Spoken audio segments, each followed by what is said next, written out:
The white birds you're seeing flitting all around are long-tailed white tropic birds, very pretty.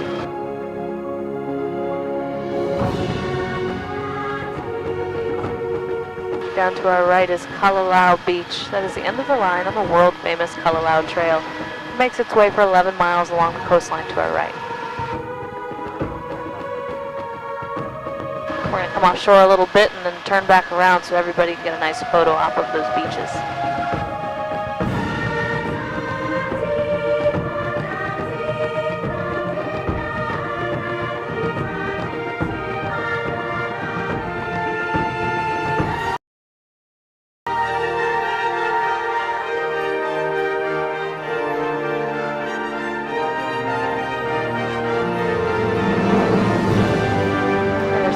Arch to the right, we'll bring it around off the left too.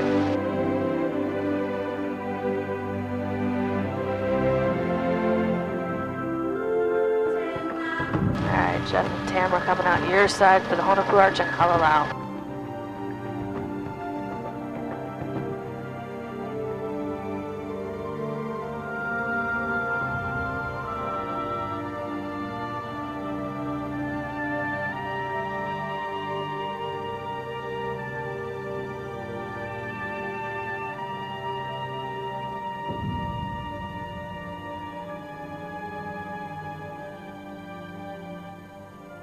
And the famous fluted cliffs called the Cathedrals rising above Kalalau in front of us.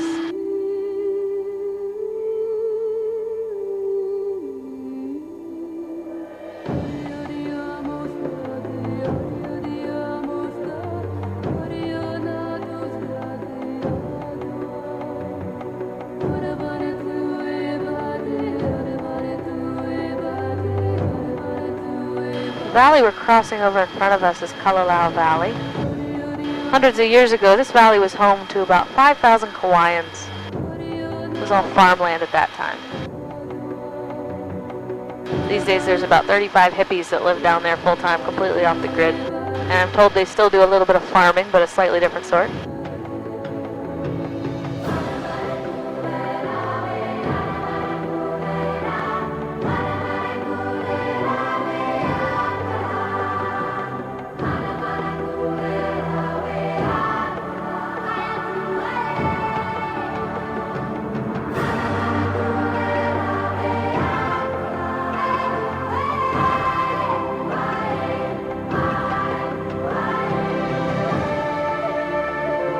Jeff, if you take a look out your window down at the sea cliffs, you might see a little bit of that Kalalau Trail winding its way along there, right where the cliffs go from vertical to turning in.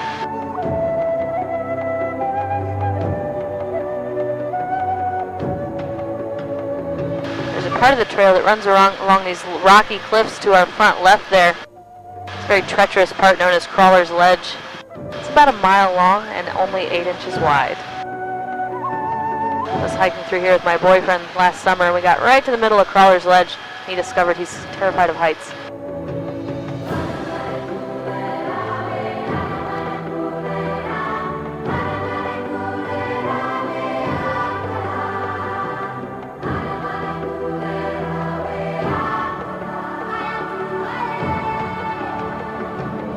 Just a little bump and wiggle. One of the other pilots always says he feels like it's just Mother Nature blowing him a kiss when that happens.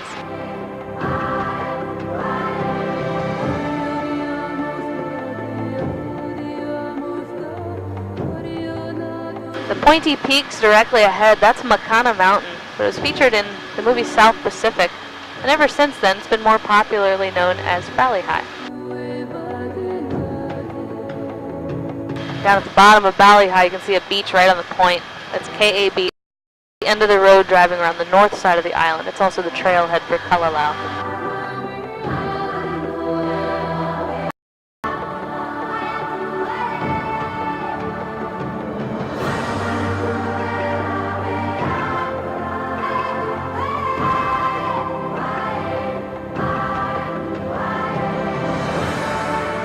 We're going to come up to KA Beach and then make a turn around so everybody can get a nice photo op of the entire Napali before we continue along.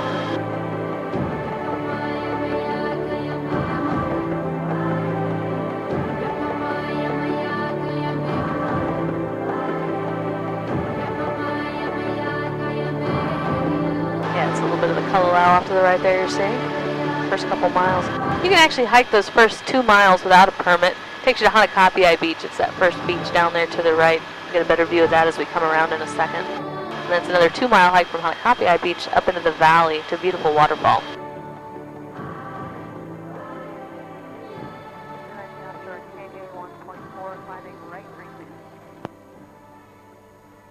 Alright, we're going to bring her around to the right so everybody can get a nice view.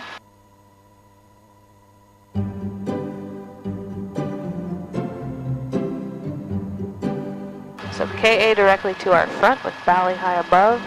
On Hanakapiai Beach, that 2-mile mark on the Kalalau is right out our right door now. We'll level out for some pictures off the right side first.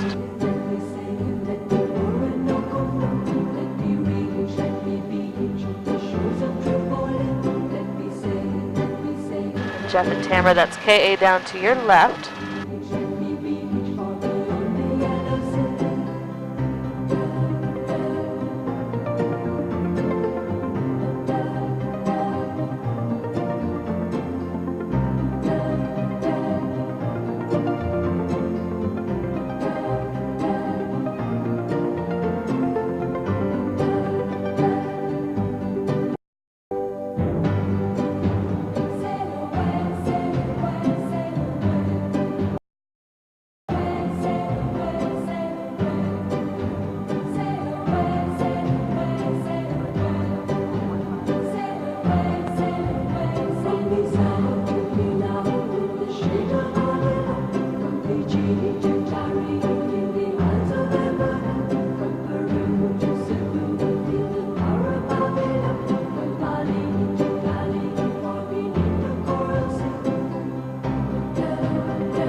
See how lush and green this whole North Shore is. It's all rainforest up here. We'll get a much more up close and personal view at that as we make our way to the interior of the island in a few minutes. We had a strong north swell roll in yesterday at night, so that's why we're getting these big waves down there. Those are actually about 20-foot waves you're looking at. Hawaii tends to get its larger surf on the North Shore in the wintertime.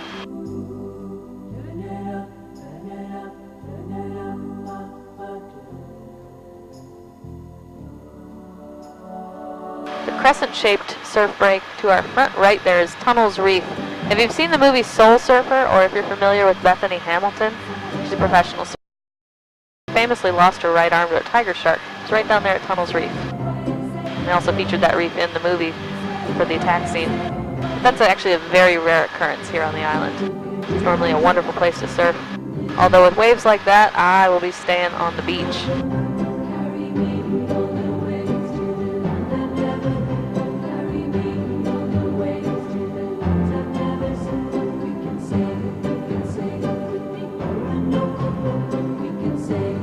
Beyond Tunnels is the town of Hyena, a very picturesque little North Shore town there.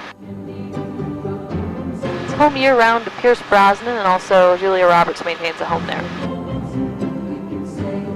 Julia's selling, though. I am told the original asking price was $30 million, but she's dropped it down to about $19 million. So if anybody's got some spare pocket change lying around, might be a house down there for you. I'll come house sit.